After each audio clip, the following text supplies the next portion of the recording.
Hey guys, tonight we're stepping into the damp pre-dawn hush of a medieval lane, the cobbles slick with last night's rain.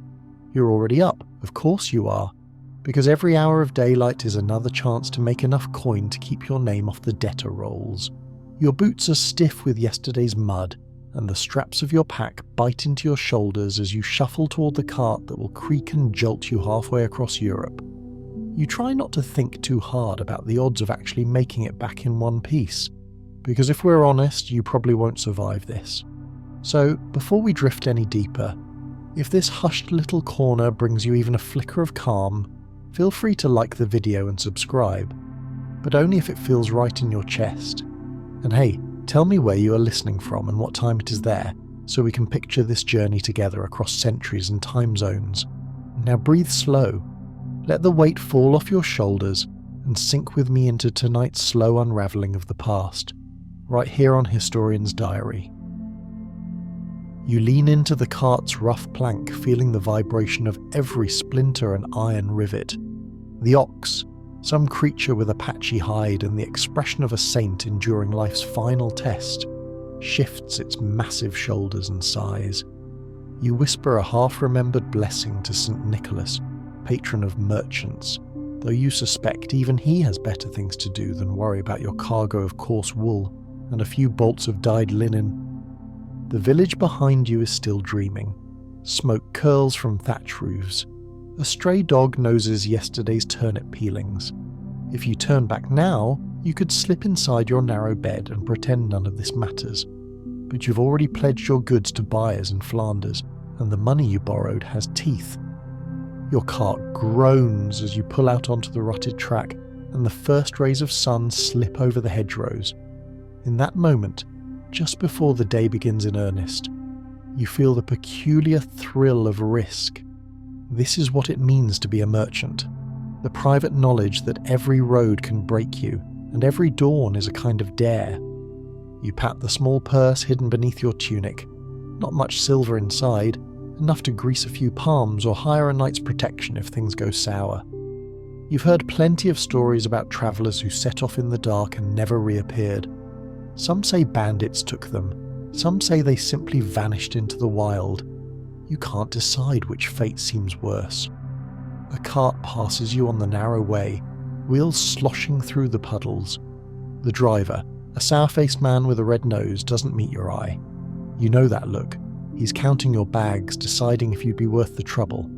You try to look as unprofitable as possible, pulling your hood lower over your face. This is the dance every travelling merchant learns early. Appear confident but not arrogant, well supplied but not tempting, poor enough to pity but not so poor you're an easy mark. You turn your thoughts to the day's first leg, the market town about 12 miles ahead. If you make it by noon, you might catch the grain sellers before they close up their stalls. Already you can taste the stale bread and onion soup waiting at the inn. You'll trade a few bolts of cloth for fresh supplies, and maybe a rumour or two about prices, safe routes, and who's buying what. Your ox lumbers along and you hum to keep yourself awake. The melody is half a prayer, half a complaint. As the sun rises, the mist retreats into the fields, revealing a scattering of cottages, small orchards, and distant church towers. It's a landscape you know as well as your own palm, comforting and treacherous in equal measure. Somewhere in the distance, a cock crows as if declaring himself Emperor of the Dawn. You roll your eyes at the noise, then smile. Even the most ordinary sounds feel brighter on a morning when your whole fortune depends on a safe journey. You check your packs again, hands running over waxed canvas and oiled leather, cloth, dyes, a single, precious length of silk hidden beneath coarse wool. You've heard silk can fetch 5 times its weight in silver, if you find the right buyer and survive to tell the tale. You almost laugh at your own optimism. It's like hiding a golden egg under a chicken and pretending no one will notice. A patch of road ahead has turned to swampy muck. The ox squelches through it, and you wince as your wheels sink. You mutter a few words you wouldn't repeat in church. In moments like these, you wonder if you should have become a tanner or a cooper, something safe and dull, with your feet planted in one place forever. But then you remember the first time you held foreign coin in your hand, and how it gleamed like a promise. And that's the trouble, isn't it? Once you've tasted the gamble, no steady life can ever tempt you back. A breeze ruffles your hood, carrying the smell of damp earth and distant smoke. You breathe it in and think, just for a heartbeat, that maybe you'll be lucky this time. Maybe the road will be kinder than the stories say. And with that fragile hope tucked beside your dwindling purse, you keep moving east.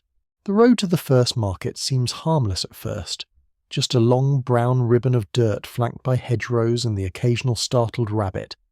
But you know better.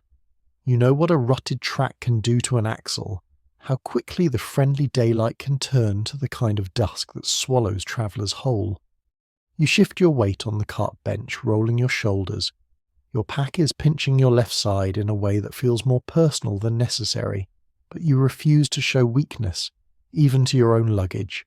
You glance behind you at the swaying bundles of cloth, the crates of salt, and that one hidden bale of silk. You imagine every passerby can see right through the canvas and smell your ambition. To pass the time and distract yourself from the growing ache in your lower back, you rehearse your prices. You whisper them like a litany. 1 ell of good English wool, dyed 8d, undyed 5, Flemish linen 12, salt by the measure. Your breath fogs in the early air, you count on your fingers, mouth moving. If you sell everything at a fair price, pay your debts, and cover the road fees, you might come home with enough to buy new tools for your brother and maybe repair the thatch on your mother's roof. If you eye the hedgerow, half expecting it to sprout legs and leap at you.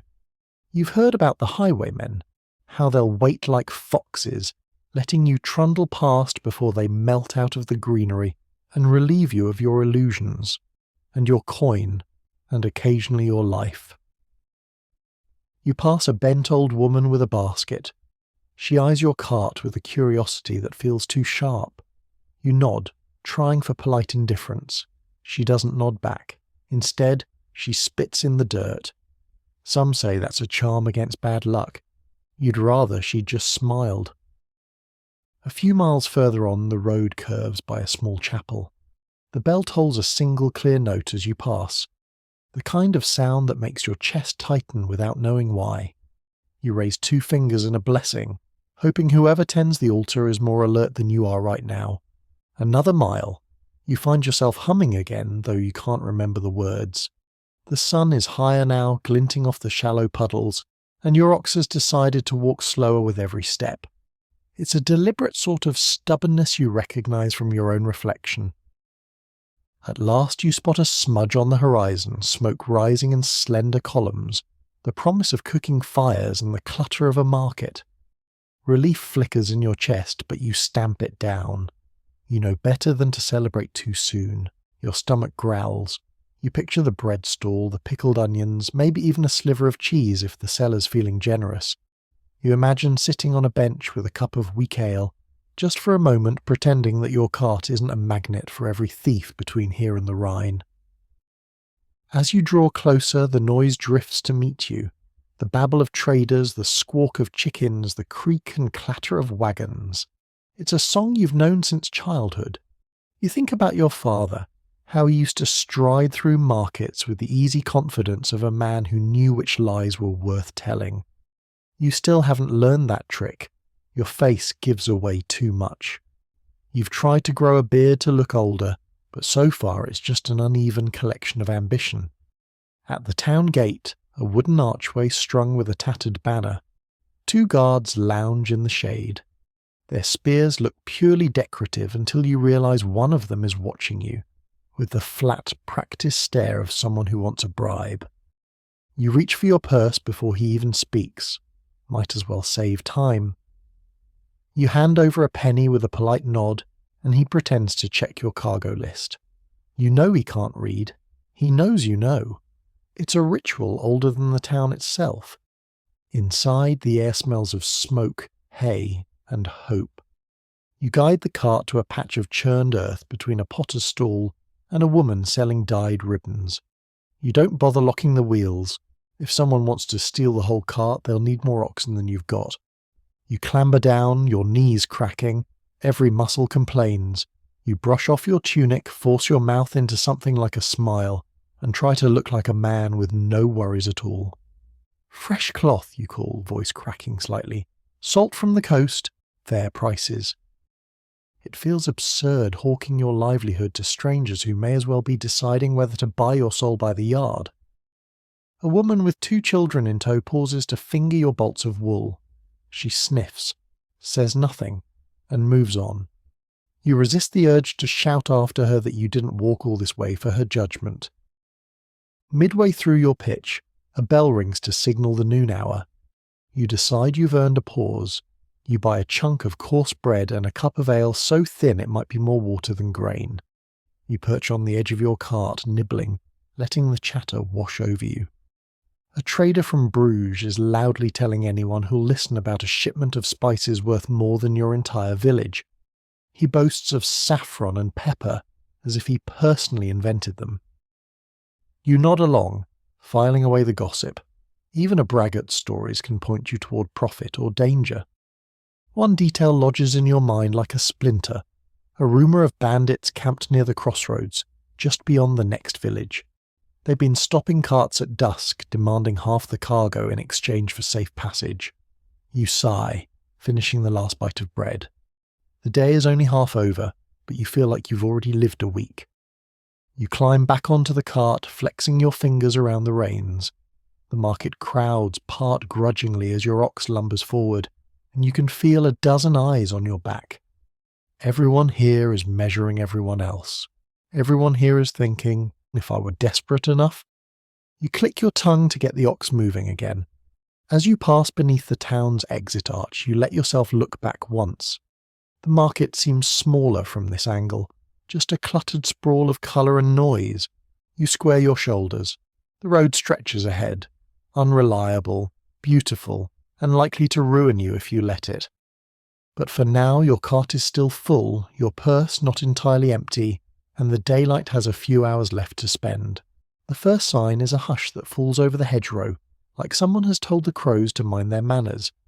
You notice it because you've been humming again, some nonsense tune about a miller's daughter, and now the silence has swallowed your song.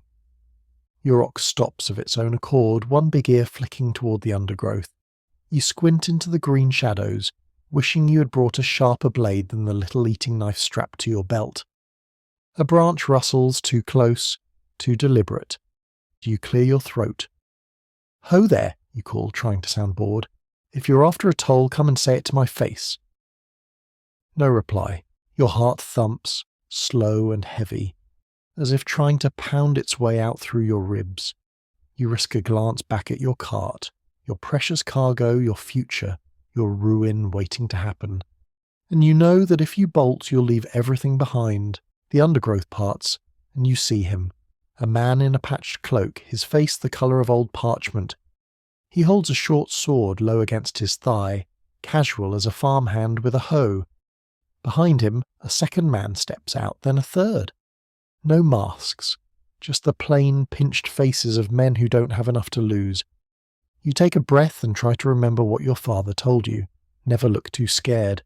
Fear makes people greedy. "What is it you want?" you ask, voice thin but steady. The first man's smile is crooked.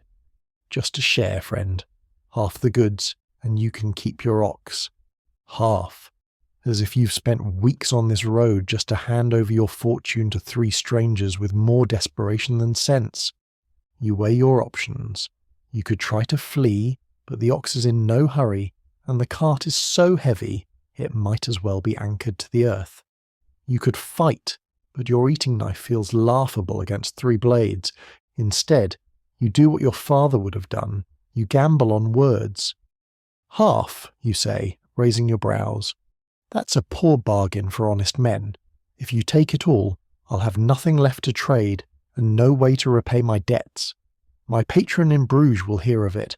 You know how they handle thieves. It's an outrageous bluff. No patron, no Bruges magnate who cares whether you live or starve, but you say it like you mean it."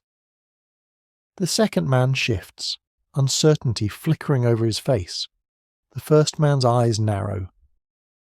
"And if we leave you nothing," he says slowly, "what will you do then?" "I'll die," you say, voice calm. "But your faces are uncovered, and my people know I came this way.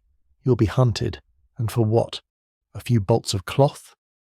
There is a moment, just a heartbeat, where you feel the scale tipping. You can almost hear the thought racing behind their guarded eyes. Are we that desperate? The third man licks his lips. "A quarter," he mutters. You let out a slow, measured sigh. Inside, your heart is still battering your ribs. "A quarter," you agree. "But you'll help me load the rest back on the cart so no one wonders why I'm delayed." They look at one another. The first man nods once, as if the entire scheme had been his idea all along. He gestures with his sword. You climb down carefully, hands visible, your mouth dry as old linen. The men edge closer, cutting the bindings on 2 bales of wool and 1 crate of salt. They carry the plunder into the trees without a word. You watch them go, feeling oddly hollow. When the last of them has vanished into the hedgerow, you sag against the cart's side. You close your eyes, breathing through the tremor in your hands. You're alive, and most of your cargo remains. You want to laugh or cry, or maybe both.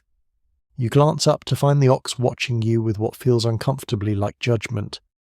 "Don't start," you mutter. You drag the remaining bundles into place, tightening the ropes with fingers that keep wanting to slip. The sun has climbed higher, gilding the road in merciless clarity. If you had left an hour earlier or an hour later, you might have passed unscathed. But that is the merchant's truth. Every step is a wager. By the time you climb back onto the cart, sweat has soaked your tunic. Your knees ache, your throat is raw, but the road calls you on. The ox starts forward without prompting, as if even he understands that the sooner you're away from this place, the better. You glance back just once, half expecting to see those ragged figures following you, emboldened by your weakness. But the track is empty, the hedgerow still. You reach for your cup, sip the last of the stale ale you'd packed from the market, and try to let the taste wash away the fear. As the miles pass beneath your wheels, you replay the scene in your head, searching for the moment it might have ended differently. A careless word, a sudden move, and your story would be over. Instead, you keep moving east. The next town waits, and beyond it, all the other dangers you've yet to meet. And maybe, just maybe, a profit worth all this. You trudge beside the cart in the afternoon heat, feeling each step in your bones. The ruts have smoothed into packed earth, and at last you glimpse the silhouette of the abbey on its rise. A huddle of stone walls and narrow windows catching the light. The bell tolls once as you approach, a hollow, welcoming note that almost makes you believe in sanctuary. You hadn't planned to stop here, but after the bandits your hands won't stop shaking, and your ox looks ready to collapse. You figure one night behind thick walls is worth the delay, and whatever donation the monks will wheedle from your dwindling purse. At the gate, a lay brother peers down from the parapet. His tonsure gleams in the late sun. You raise a hand, trying to look harmless. Just another traveller in need of shelter, not a man with ambition sewn into every seam of his tunic. He studies you with an expression halfway between curiosity and boredom. At last he nods. You guide the ox through the arch, grateful for the sudden coolness. Inside the courtyard, a few other merchants have already unyoked their animals. You spot a pair of wagons heavy with barrels, wine traders judging by the purple stains on the canvas, and a smaller cart piled with what looks like sheared fleece. Everyone here is exhausted. Everyone here is pretending they feel safer than they do. A young monk with a kind face approaches. He greets you softly and shows you where to stable the ox. His Latin is careful, each syllable placed as precisely as a bead on a rosary. You catch every third word but nod as if you've understood all of it. While you unload a few essentials, he offers a thin smile. The road is dangerous this week. You don't correct him. This week, every week. Instead, you manage a tired laugh. It does keep one humble. His smile fades. He glances at your cart, then back at you. And grateful, perhaps. It isn't quite a question. You know what he's asking. Will you pay for your keep? You tug your purse free and press 2 pennies into his palm. It's more than you can spare, less than he wants, exactly enough to buy you a bed without more questions. Inside, the abbey is a vault of shadows and the scent of beeswax. You walk slowly, letting your eyes adjust. The walls seem taller than any fortress you've seen, and for a moment you understand why even bandits fear the church's domain.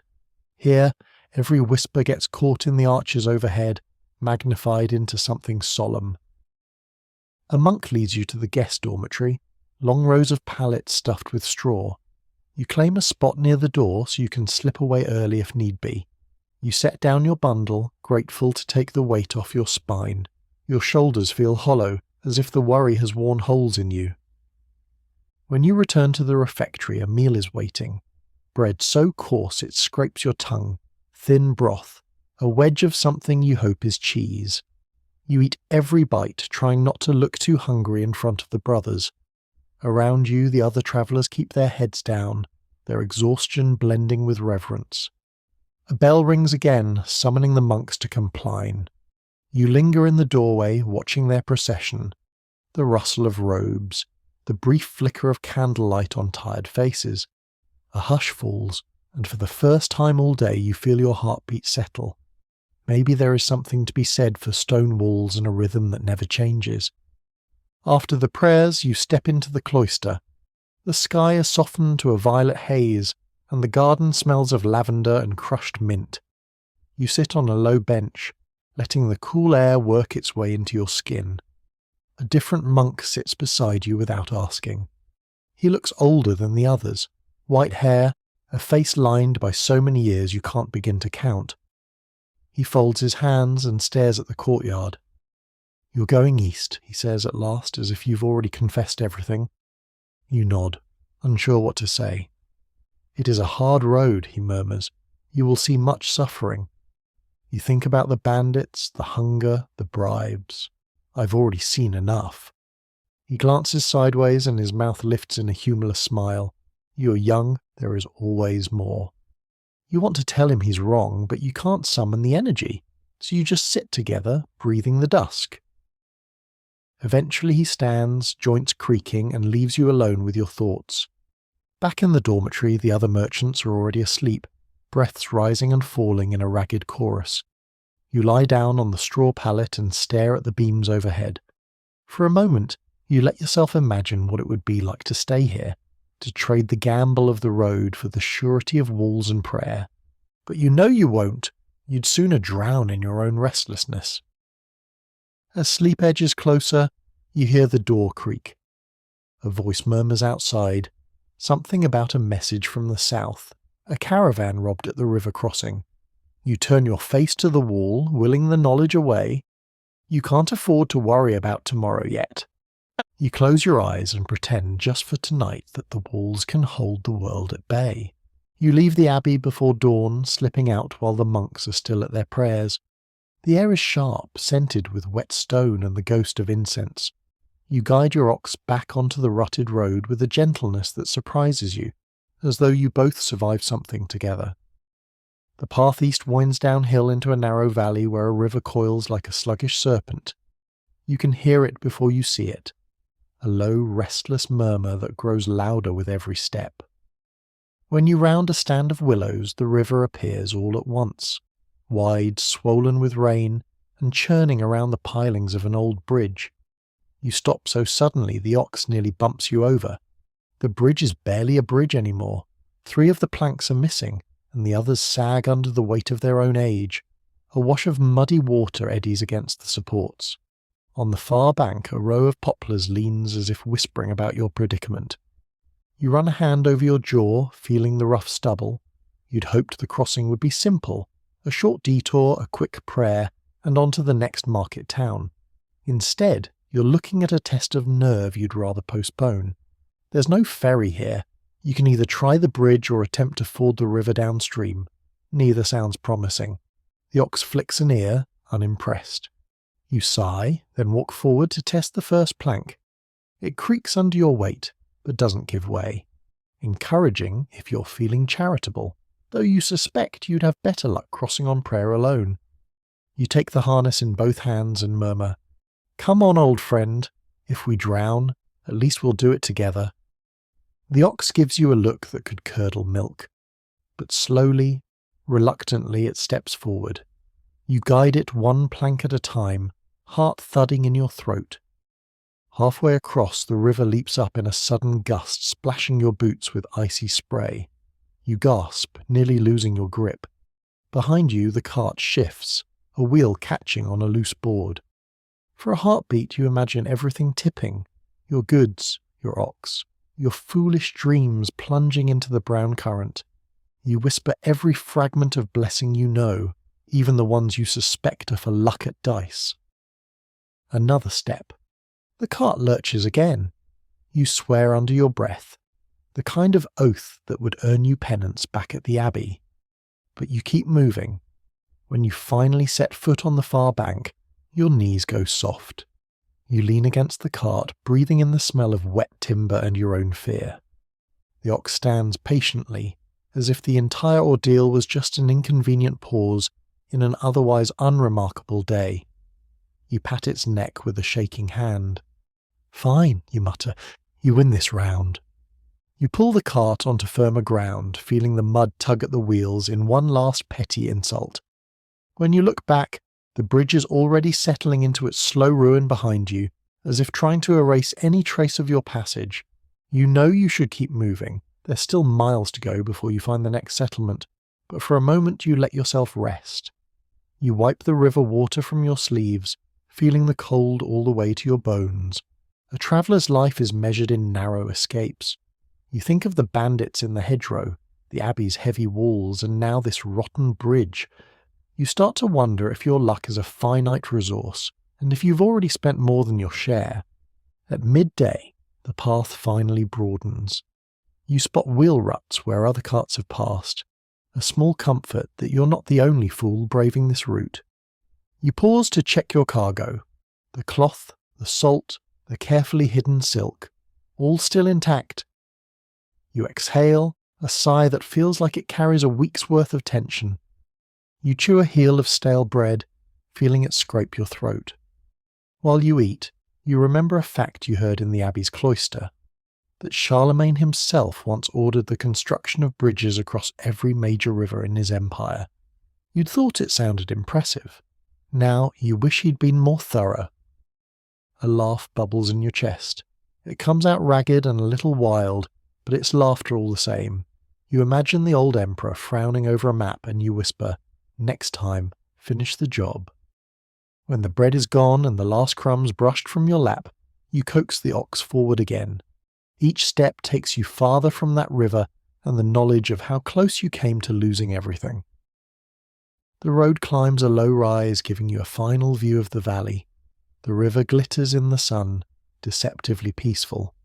You shake your head. The next time someone tells you travel is the best teacher, you'll tell them it also tries to kill you, just often enough to make you appreciate every mile survived. You tap the ox's flank, and together you head toward the faint outline of rooftops in the distance.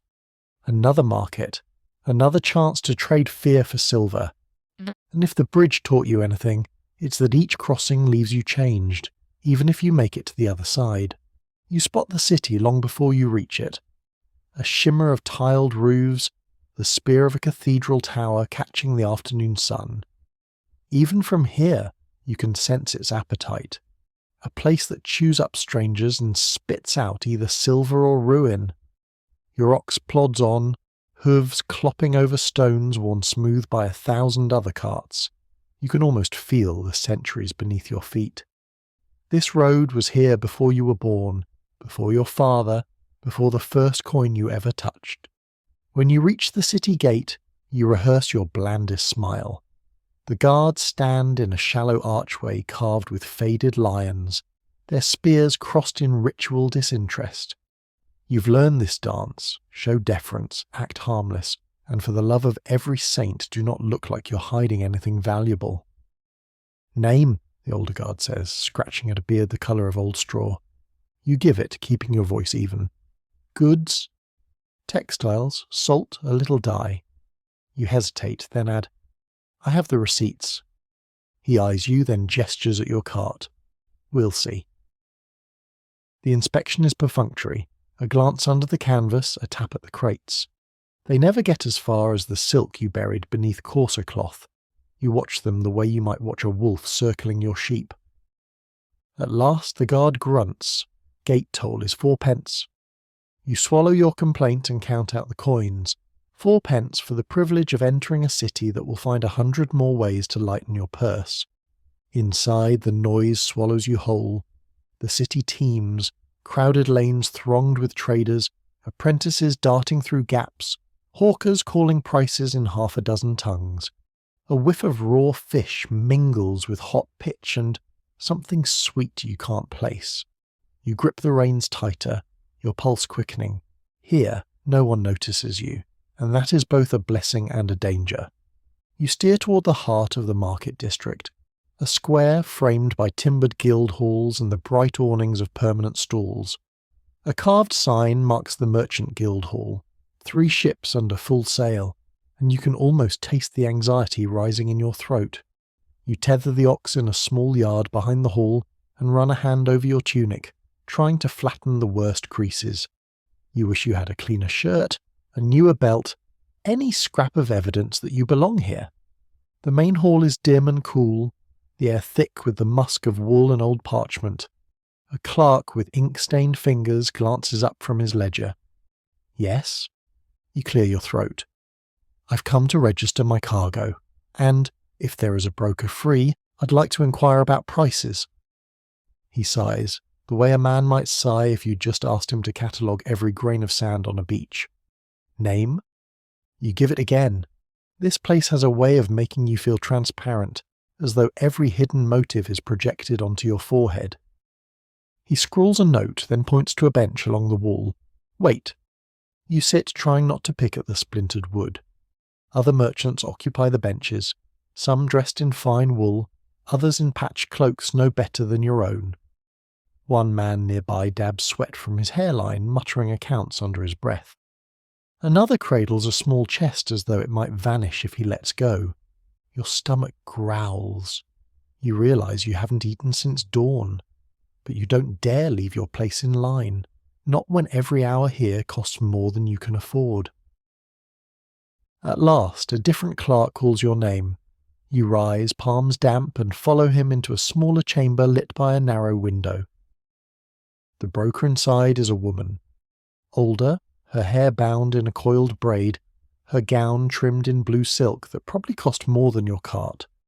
She looks you over with an appraisal that feels more precise than any inspection at the gate. Your goods? You set your ledger on the table, forcing yourself to meet her eyes. Mostly wool and salt, some dyed cloth. You hesitate, and a length of finer material, silk. Her brows lift the smallest fraction. Italian. By way of lion, you hope. She doesn't question you further. Instead, she flips open your ledger and studies the entries. You feel naked under her scrutiny, every number a confession. After a time that stretches your nerves taut, she nods. Prices have fallen this month. Of course they have.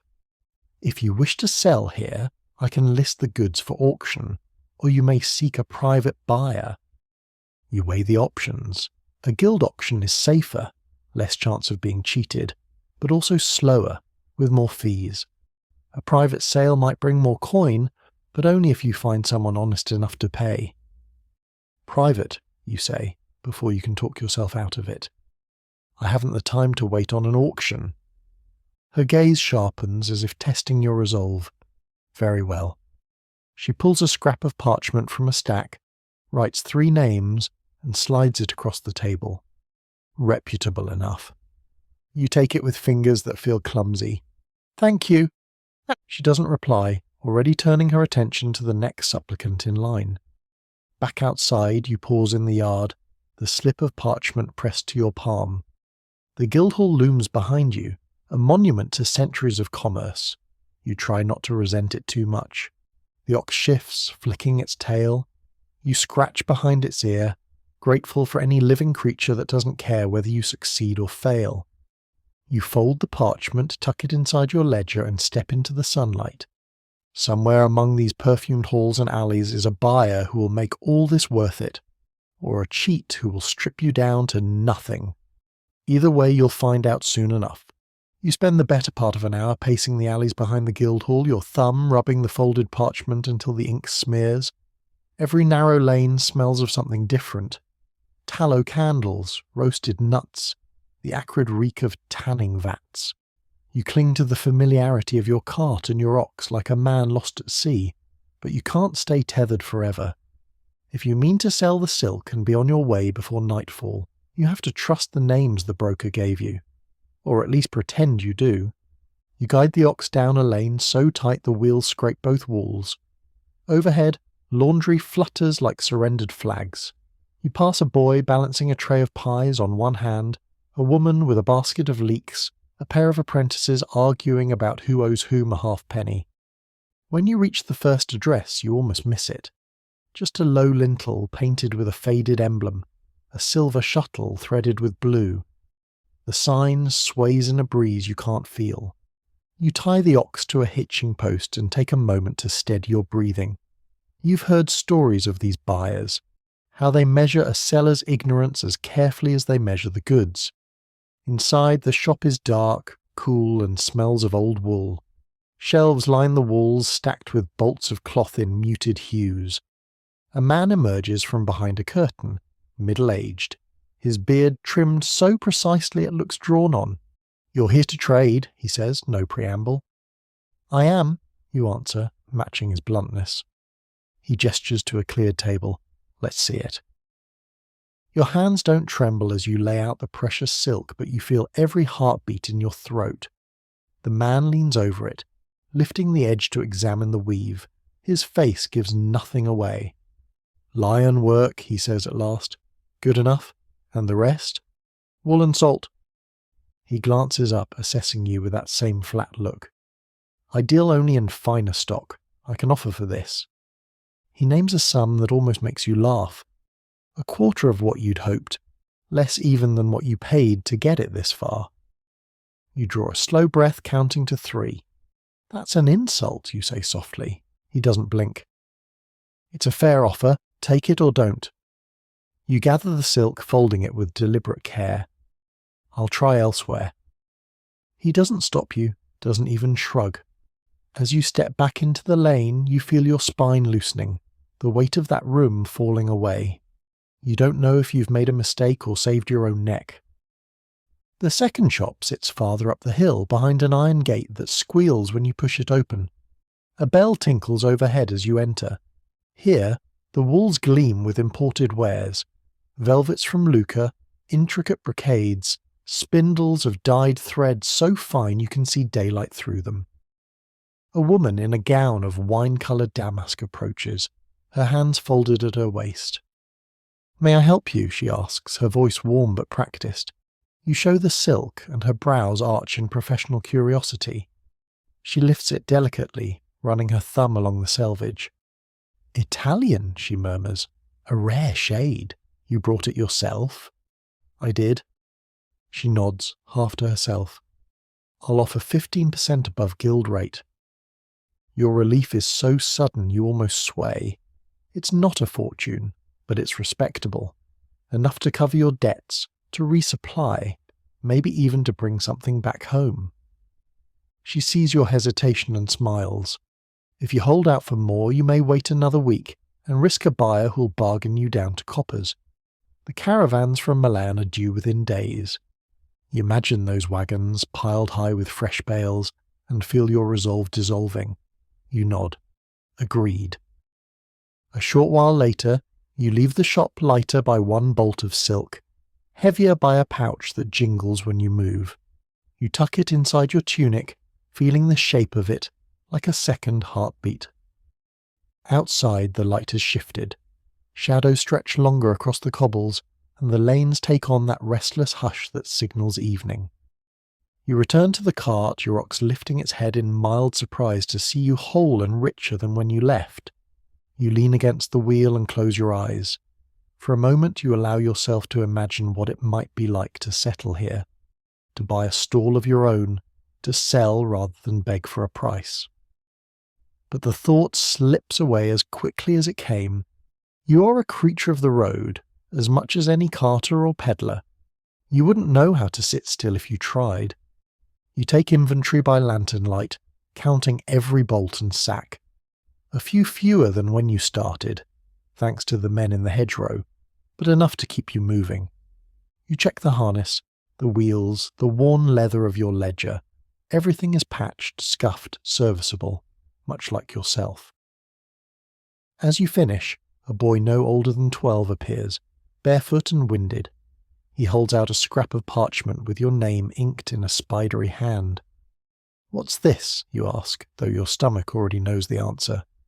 "Message from the customs hall," he says. "They want you to confirm the weight of your goods before sundown." You close your eyes, exhaling through your teeth. Of course they do. Nothing in this city is ever as simple as a sale. You drop a coin in his palm and watch him vanish into the crowd. You glance at the ox who flicks an ear as if to say, "I told you so." "Don't look at me like that," you grumble. "We'll sleep eventually."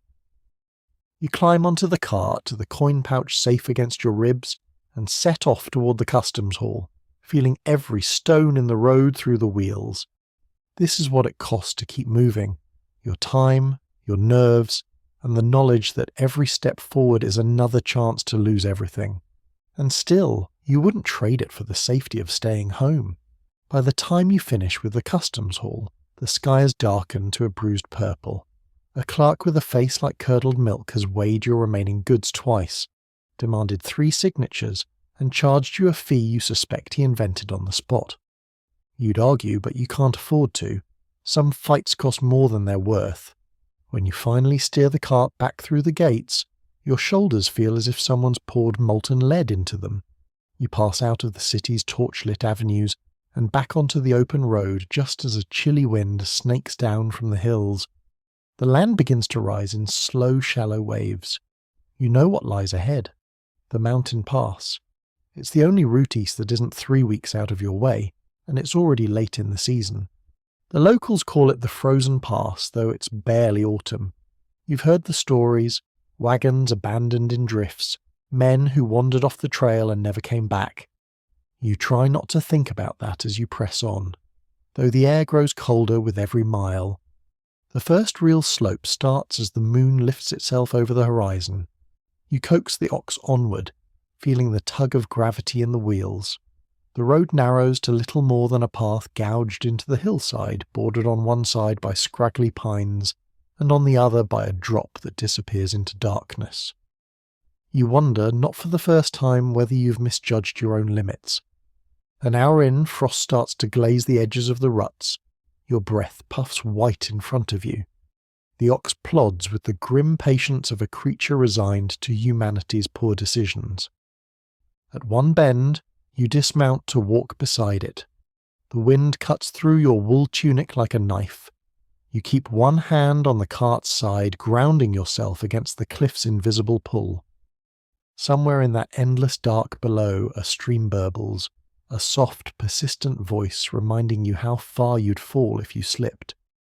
You murmur a string of half-remembered saints' names, promising offerings you can't afford, anything to get through the pass before dawn. At the next rise, you pause to catch your breath.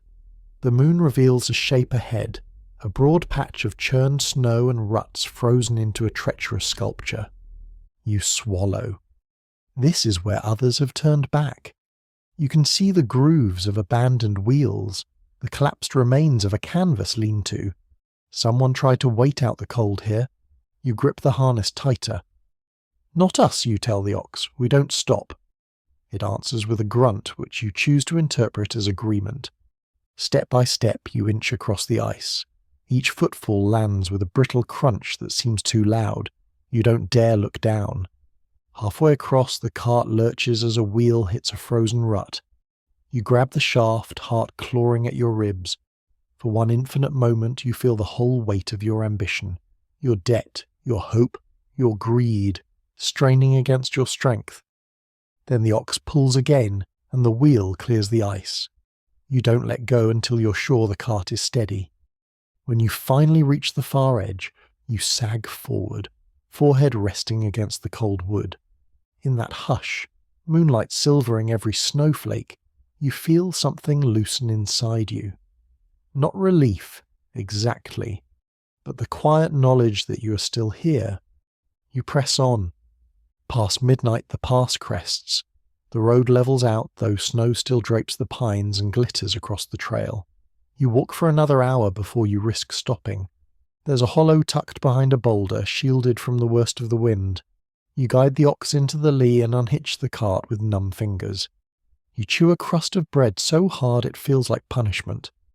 The cold steals what little comfort there is in food. While you eat, you remember a fact the guild clerk had let slip. How Charlemagne himself ordered safe passes for merchants, centuries before you were born. You wonder if he ever imagined how fragile that safety would prove, how easily a drift of snow could erase it all. A laugh slips out, dry and sharp. The ox flicks an ear, unimpressed by your historical musings. You huddle beneath a patched blanket, your back against the cartwheel. Sleep comes in fits, shallow, brittle as the frost under your boots. At some point you dream you're still crossing that frozen rut, your hands locked to the wood, your breath turning to crystal. No end in sight, only the endless scraping of wheels over ice. You wake before dawn, the cold stitched into your marrow. You force yourself up, stamping your feet until the blood tingles back. "Come on," you whisper to the ox, almost through. It stands, broad and patient, as though you'd never stopped at all. In the pale blue hour before sunrise, you start down the far slope. One step closer to the next market, one step closer to the moment you can finally say you survived. By the time you descend from the pass, dawn has scraped a thin line of gold across the horizon. You can feel the stiffness in your knees, the way each jolt of the cart settles into your bones like a tax you didn't agree to pay. But you keep going. That's the only thing you've ever been sure of. The road demands motion, and you either comply or surrender. The first village you reach is little more than a knot of timber houses huddled against the wind. Smoke drifts from chimneys, carrying the scent of peat and boiled cabbage. You pause at the edge of the square, wondering whether to stop for a proper meal, but your purse is still tender from the last city's fees, so you opt for the cheaper comfort, a place to warm your hands and a rumour or two. You stable the ox behind the inn, slipping it a handful of grain from your dwindling stores. Inside, the taproom is dim, the only light coming from a hearth where a pot bubbles. A few travellers occupy the benches, 2 men wrapped in identical grey cloaks and a woman with hair bound in a net of copper wire. You nod to the innkeeper, a broad-shouldered man who peers at you as if measuring your worth in the thickness of your purse. "Breakfast?" he grunts. "Something hot," you say, pressing a penny into his palm before he can ask. You take a seat near the fire, careful to keep your ledger hidden beneath your cloak. The last thing you need is another pair of curious eyes cataloguing your entire livelihood. When the bowl arrives, barley porridge with a slick of melted fat, you eat slowly, savouring each bite even though it tastes like boiled regret. Warmth seeps into your hands, and for the first time since crossing the pass you feel almost human again. The woman with the copper hair is speaking in a low voice, her words carrying just far enough to catch your ear. She's telling the cloaked men about a caravan stalled near the river ford, wagons sunk axle deep in mud. A consignment of spices, she says, waiting for anyone with the coin and nerve to salvage it. Your heart gives a treacherous little jump. Spice fetches more silver than wool or salt ever could. Cinnamon, pepper, saffron worth more than their weight in coin. But the ford she names is a day south of here, and you can imagine exactly how those ruts will suck at the wheels. One of the men mutters something you don't catch, and the woman leans back, smiling. It's not a friendly smile. You recognize it for what it is. The look of a trader who's already decided which fool will take the risk. You turn your gaze to the fire. It's tempting. Too tempting. You remind yourself you didn't come this way for speculation. You have your debts, your deliveries, your obligations all lined up like weights around your neck. Still, the idea lingers, bright and dangerous as a blade. When you finish the last spoonful of porridge, you push the bowl aside and stand. The innkeeper eyes you but doesn't call you back. That alone feels like a victory. Outside, the wind has softened, though the chill still creeps beneath your collar. You collect the ox and guide it back to the road, keeping your head down as you pass the copper-haired woman. You have no interest in being her mark, not today. By midday, the road levels into a plain, ruts smoothing under your wheels. You find a rhythm in the plod of hooves, the creak of the cart, the dull ache in your shoulders. This is the part of travel no one writes songs about. Miles and miles of sameness, broken only by the occasional milestone or ragged shrub. To keep yourself awake, you take inventory in your head. Cloth, salt, the last of the dye, the small cache of silver hidden in your boot. Less than you'd hoped, more than some. Enough if you're careful. If you don't try to outsmart your luck. Around the next bend, a roadside shrine comes into view. An old stone pillar with a carved face half worn by rain. Someone has left a bundle of dried herbs in offering. You stop, not out of piety, but because you know better than to offend any spirit with the power to curse a journey. You pull a twist of wool from your pack and lay it at the base of the shrine. "Keep us moving," you whisper. "No more delays." The ox shifts behind you, breathing slow and steady as a prayer. You climb back onto the cart, hands braced on the seat. Somewhere behind you lies the pass you conquered. Somewhere ahead, the last few leagues before the next city. A place where you might finally make enough coin to square your debts, if the road is kind, if you are lucky. You've learned by now that survival isn't a single triumph. It's 1,000 small choices: when to bargain, when to retreat, when to risk, when to fold your hands and let the moment pass. You click your tongue, and the cart rolls on. The wind smells faintly of thawing earth. You decide to take that as a promise. The day drags on in the grey, heavy way that makes every mile feel twice as long. The road flattens into a monotonous strip of packed clay, rutted in places, but passable enough that you can let the ox set the pace. You almost manage to convince yourself the worst is behind you. As the light slants low, you pass a cluster of thatched huts hugging a bend in the road. A wooden sign creaks in the wind, an inn of sorts, though it looks more like someone decided to call their cowshed a business. You'd rather camp in the open than risk your coin purse here, so you push on. The road curls around a shallow rise, and when you crest it, you see them. 6 carts, some as big as your own, some little more than barrows, lined up along the verge. Lanterns flicker on poles. A crowd of men and women huddle close, bundled against the gathering dark. You count at least 20 figures, their voices rising in frustrated complaint. And there, sunk nearly to the axles in slick brown sludge, sprawls the reason for their misery: the ford. It isn't much to look at, a broad crossing where the river has overflowed its banks, soaking the track into pudding. The wagons are mired in a patch of mud so thick it looks more like a trap laid by nature herself. You know before you even pull up that if you try to force your cart through, you'll join the rest. A boy trudges past, boots caked, carrying a pail of water. You call out, "How long have you been waiting?" He glances up, face pale with exhaustion. "Since dawn." "Any sign it's easing?" The boy snorts, a sound with no humour in it, and keeps walking. You exhale, rubbing the heel of your hand against your brow. You could turn back, lose a day or two detouring north, or you could wait here, hoping the mud will dry. Neither option tempts you. As you ponder, a man in a battered felt hat approaches. He carries himself with the weary confidence of someone who's been elected leader by virtue of owning the loudest voice. "Evening," he says, nodding at your cart. "You're stuck like the rest of us." "I haven't tried," you answer. He gestures at the ford. "You will." You look past him, weighing the risks. If you delay, you risk missing the markets farther east. If you try to detour, you'll need more supplies. If you press on tonight, you might lose everything to the mud. The man sighs. There's talk of a guide, someone who claims to know a way across the higher banks. For a fee, of course. You eye him. How much? 2 silver. It's almost a week's food. You don't let your dismay show.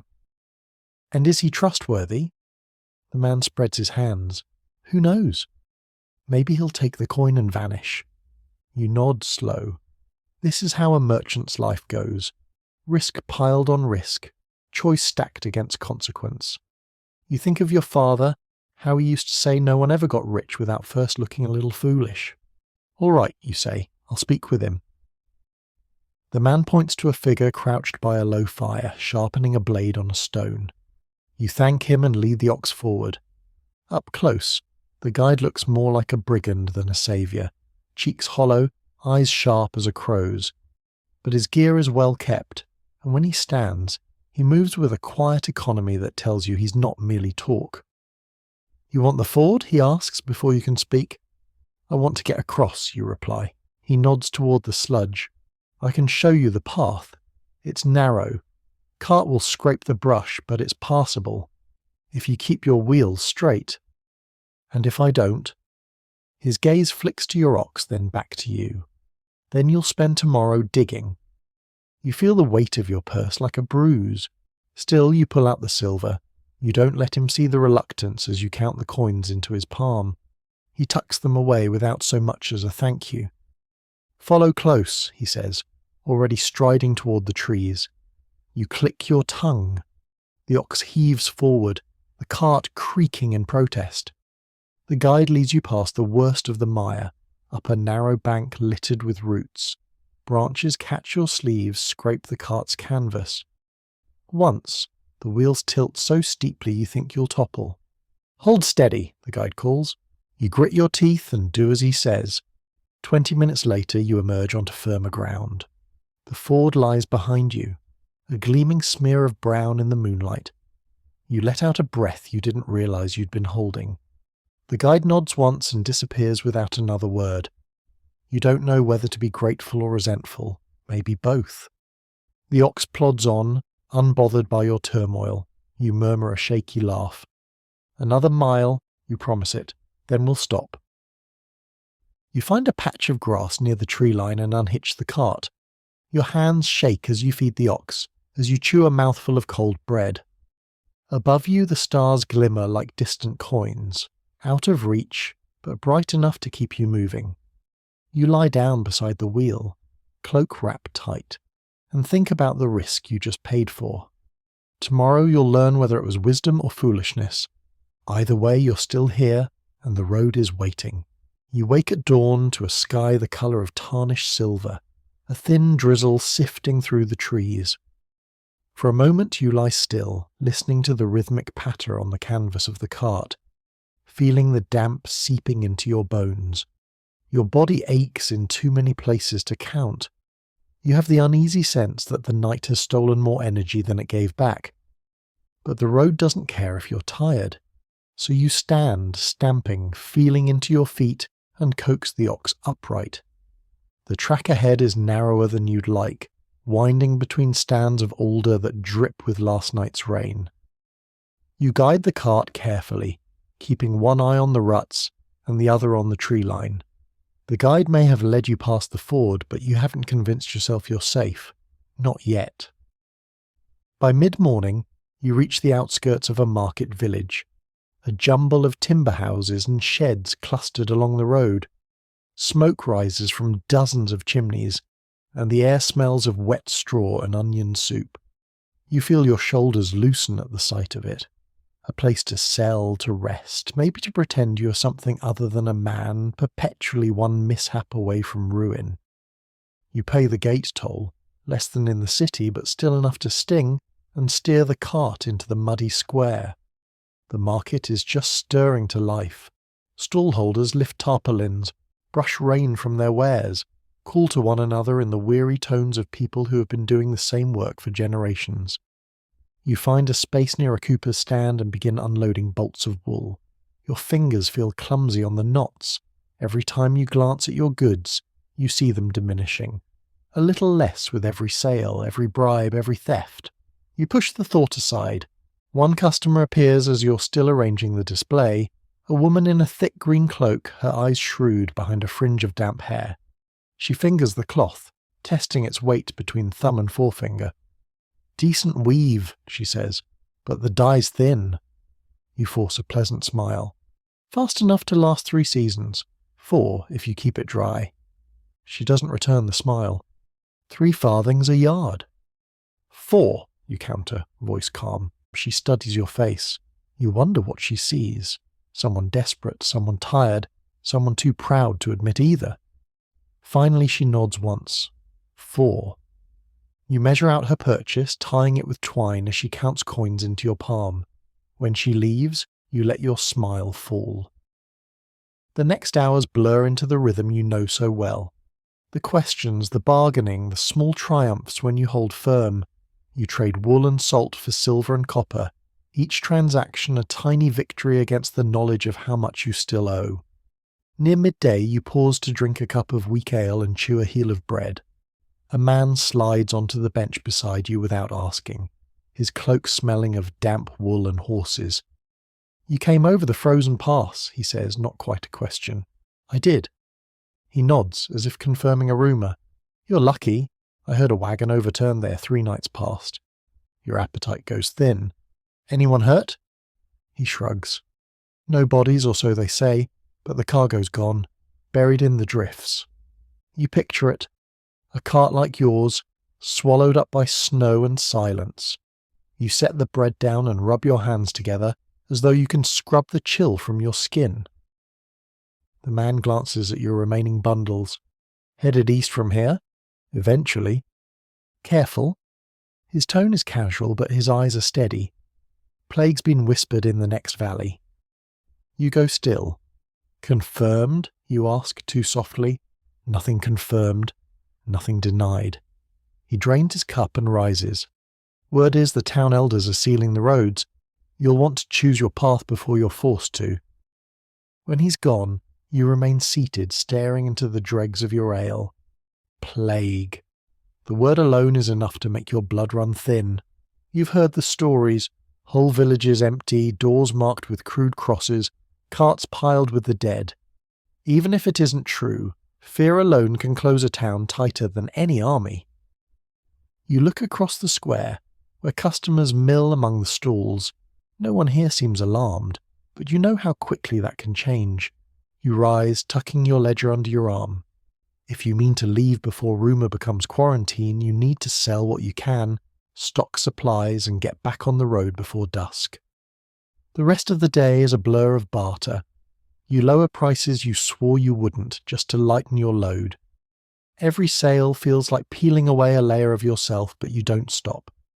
By late afternoon you've sold half the remaining cloth and all but 1 sack of salt. You don't count the coins in your purse, not yet. You can't bear to know whether it's enough. You hitch the ox to the now lighter cart and guide it toward the eastern gate. The road beyond is quiet, but you feel the eyes of the town at your back measuring your hurry. The road east unspools in front of you, pale and silent under the fading light.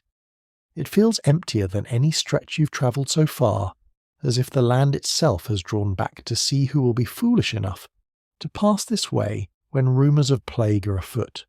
You can feel the hush in your chest. Every step of the ox's hooves sounds too loud, too final. You keep your eyes on the track, pretending that if you don't look over your shoulder, nothing will follow you out of that village, neither sickness nor the fear of it.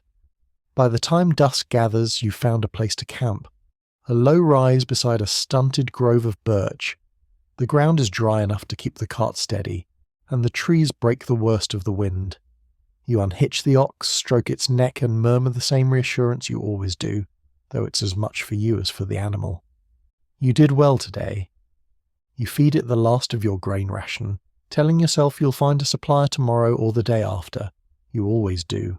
You spread your blanket beneath the cart, where the wheel can shield your back, and eat a supper of cold bread and a sliver of dried meat. The taste is flat, but you chew methodically, because hunger is the quickest path to carelessness. In the dark, you take out your ledger and squint at the numbers. A neat list of what you've sold, what you've spent, what you owe. You trace each line with your thumb, feeling the thinness of your margin like a bruise under the skin. You know you can't keep this pace forever, every sale paying for the next day, every day a bet you'll make it a little farther without losing everything. But you also know you can't stop. Stopping means failure that everyone can see. When the wind picks up, you tuck the ledger back into its oiled pouch and pull your cloak tighter. The ox shifts nearby, breathing in slow, steady gusts. You close your eyes, imagining you're in some warm hall with a full belly and no debts. You almost manage to believe it. A sound wakes you sometime in the night, a rustle of grass too deliberate to be the wind. Your heart leaps into your throat. You grip the haft of your small knife, listening. Another rustle. A shape moves by the cart's rear wheel and you catch a glimpse of a man's outline crouched low. You sit up so fast the blanket falls away. Who's there? No answer. The figure freezes and you see the gleam of an eye watching you. Your pulse drums in your ears. You know the look of hunger in that gaze, not for food, but for opportunity. Step away, you say, trying to keep your voice calm. He doesn't move. You think of your salt, the last bolt of wool, the coins you fought so hard to keep. You force yourself to stand, knife raised, and take a step toward him. I won't ask again. He holds your stare for one long moment. Then he melts backward into the grass, silent as a dream dissolving. You stand there, breathing hard long after he's gone. You don't know if he was alone. You don't know if he'll be back. You walk around the cart twice, checking the knots on your bundles, the lashings on your wheels. Everything seems undisturbed. But the air feels thinner, charged with the knowledge that you are never as alone as you want to be. When you settle back under the blanket, you keep the knife in your hand. Sleep comes in brief, jagged intervals, every noise snapping you awake. You see dawn creeping in under the edge of the cart before you see any peace. The ox is already awake, watching you with a steady calm that almost feels like mockery. Don't start, you grumble, voice raw. You pack quickly, every motion deliberate. You don't trust yourself to linger. Lingering breeds regret. By the time the sun tips over the horizon, you're back on the track, your breath fogging in the cold. The road curves ahead, dipping into a shallow valley dotted with stands of alder and the roofs of a scattering of farmsteads. You know you'll need to stop before evening, find more grain, maybe replace your dwindling stores. But for now, you keep moving, because that's the only thing you know how to do. Put one foot in front of the other and hope the next mile will be kinder than the last. And if it isn't, you'll find a way to survive anyway. The road out of the valley is lined with low stone walls, the kind you've seen crumble in storms or get carted off, rock by rock when no one's watching. You guide the ox between them, feeling the drag in the wheels as the path turns to sticky clay. By mid-morning you come to a crossroads marked by a leaning signpost. One arm points toward the town you've been aiming for, 2 days east if the weather holds. The other directs south to a smaller settlement you've never heard of. But it's the third sign that catches your eye. A plain board nailed lower than the rest, its letters uneven but clear. Quarantine enforced, no entry without permit. Your throat goes dry. Plague. The word feels like a stone lodged behind your ribs. Even if you never see a feverish soul, the fear alone will empty inns, close gates, and send prices soaring. You glance over your shoulder, half expecting to see a watchman appear, waving you back the way you came. But the road is empty. Just the ox's slow breathing and the hush of the wind through the hedgerows.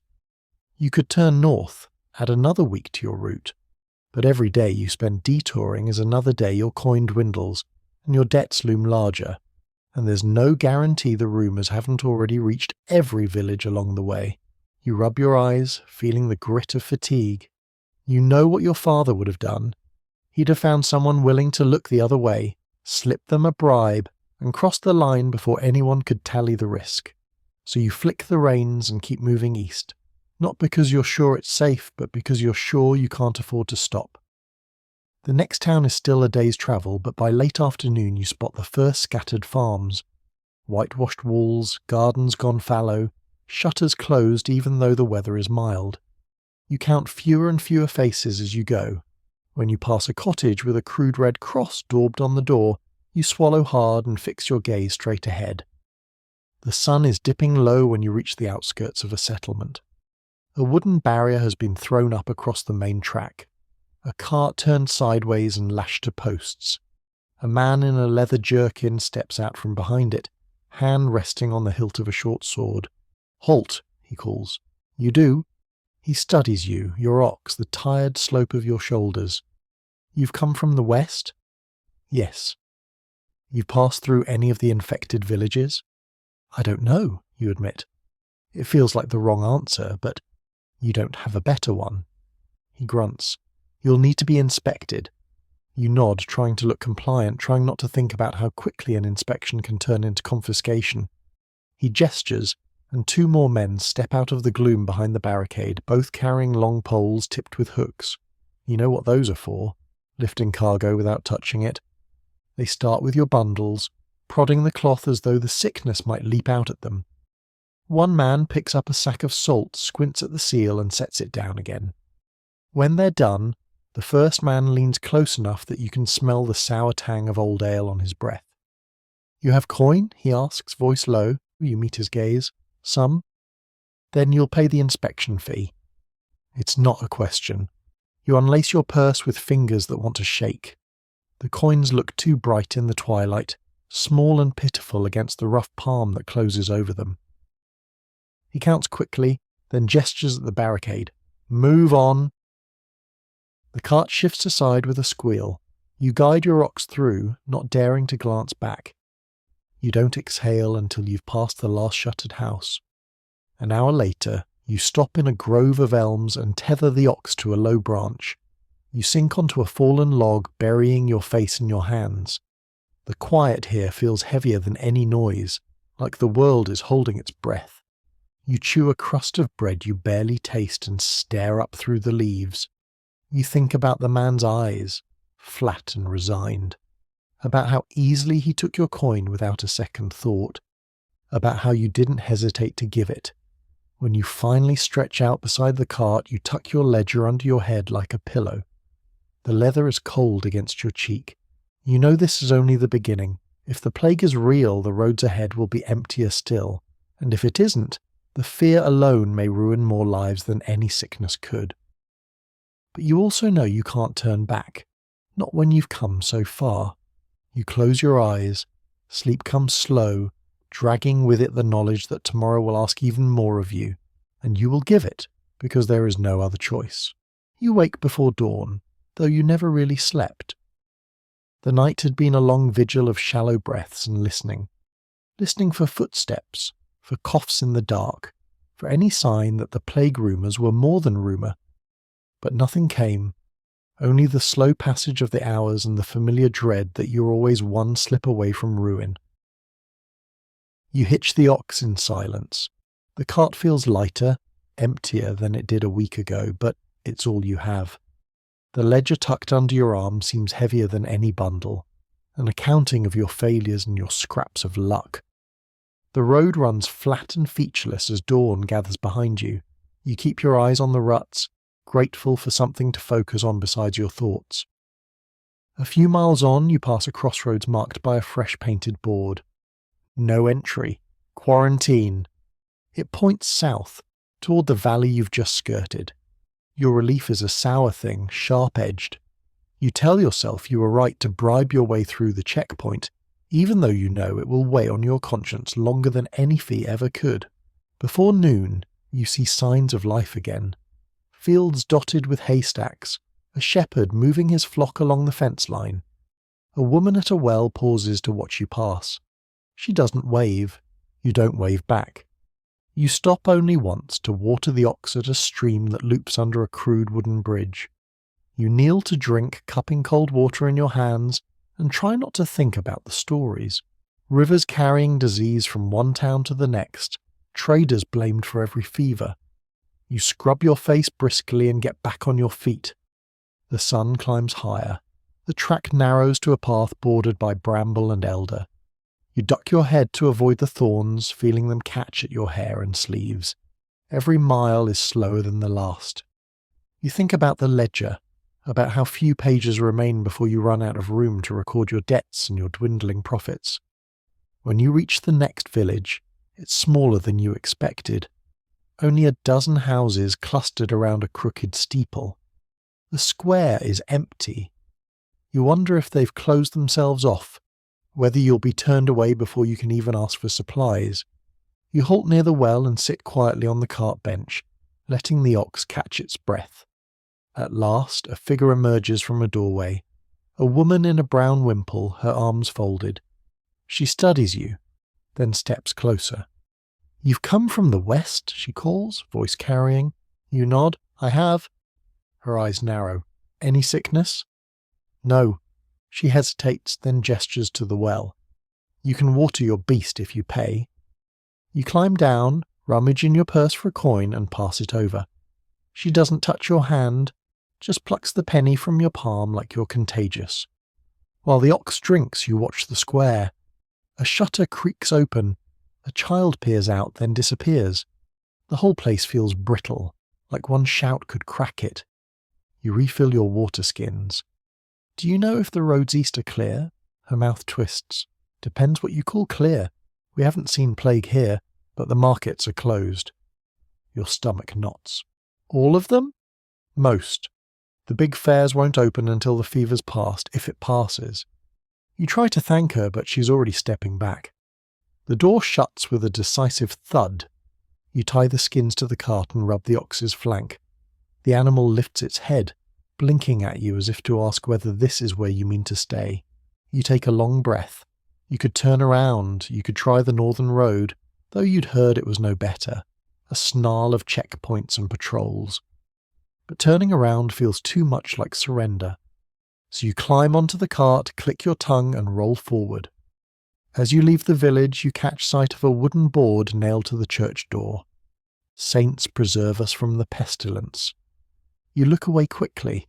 The afternoon wears on. You pass 2 farmsteads with no sign of life but the hens scratching in the dirt. Each time you wonder if the owners are hiding or gone. The loneliness of the road settles over you like a cloak. You find yourself talking to the ox just to hear a voice. "Almost there," you say, though you don't know where there is any more. When the light fails, you make camp at the edge of a fallow field. You chew a crust of bread so dry it turns to dust on your tongue. In the darkness, you take out your ledger. You press your thumb to the ink-stained pages, as if by touching the record you can anchor yourself to something solid. Your breath comes slow, measured. You close the book and set it aside. Tomorrow, you tell yourself. Tomorrow the road will be different. You don't quite believe it, but you say it anyway. Because that's what it means to keep moving. Lying to yourself just enough to take the next step. You wake to a dawn that feels hollow, as if the sky itself can't quite summon the will to brighten. The air carries that raw chill that gets into your bones and makes you think you've never been warm. You brush the frost from the ox's back with your sleeve. The animal flicks an ear, patient as always. You envy that steadiness, the way it never questions why you keep going. As you set out, you feel the weight of every mile you've crossed and every mile still ahead. Your cart creaks like an old man's knees. Your own joints don't sound much better. By mid-morning, you glimpse the rooftops of a market town rising out of the haze, a cluster of tiled gables and smoke curling from chimneys, more life than you've seen in days. Relief stirs, fragile as a moth. But as you draw closer, you see the banners hung above the gate, red cloth rippling in the wind. You've seen those before, warnings. A guard stands under them, spear grounded, watching the road with the look of someone who has stopped caring about courtesy. You halt a dozen paces away. "I'm here to trade," you call, though the words feel futile even as you say them. The guard shakes his head. "Market's closed." "For how long?" He shrugs, a weary motion. "Until the magistrate says otherwise." You swallow. "I have goods to deliver, debts to pay." So do we all. The wind flutters the red banners. You can almost hear your coin clinking away in your mind. Every penny you won't earn here, every expense you can't recoup. A second guard appears beside the first. You can camp beyond the fields, he says, no closer. You open your mouth to argue, then you close it again. There's no point. You turn the cart toward the track that skirts the walls. The ox plods along, unbothered by the turn of fortune. You wish you could be so indifferent. You set up camp on a strip of grass by the hedgerow, close enough to see the town's roofs, too far to benefit from them. A few other traders have done the same, grim silhouettes hunched over meagre fires. No one meets your eye. By late afternoon, a man wanders up wrapped in a patched cloak that doesn't quite hide the fact he's already half-starved. You selling? He asks, voice hoarse. You nod. Cloth, salt, dye. He hesitates, then points at the last bolt of your finer wool. How much? You name a price that would have been fair a month ago. He flinches. I have coin, he says, but not enough. You weigh the options. Hold firm and you may not sell at all. Lower your price and you'll sink closer to debt. You look at the man, at the hunger in his face, the threadbare cuffs on his sleeves. Half, you say quietly. He exhales, shoulders sagging. Bless you. You don't feel blessed. You feel hollow. When the deal is done, you watch him vanish down the track, the bolt of wool under his arm. You think about how much it would have fetched in the city, how many meals it might have bought you later. But you also think about the look on his face, relief and shame tangled together. By dusk, the cold is so deep your hands ache when you try to write in your ledger. You record the sale anyway, because even now, you can't stand the thought of letting the numbers slip. As the stars blink into the dark, you eat the last of your bread. It feels like defeat, but you force yourself to chew every bite. A nearby fire flares and dies. Someone curses softly. You close your eyes. You don't want to look at the town any longer, the glow of its windows a promise you can't reach. When you drift towards sleep, you think of your father again, how he used to say that the hardest bargains were the ones you made with yourself. He was right. You tell yourself you'll move on at first light, that somewhere east there's still a market willing to trade with you. You whisper it into the darkness, even though it feels like a lie, because it's all you have left. At dawn you rise slowly, every muscle stiff from the cold. Your cloak is damp with dew, your face raw with fatigue. You feel like a scrap of old cloth someone forgot to mend. The ox watches you in that silent way it has, as if it's waiting to see whether you'll finally give up. You pat its neck, more for your own comfort than for the animal's. Last day, you whisper, though you don't know if it's true. You hitch the cart, shoulders protesting with each motion.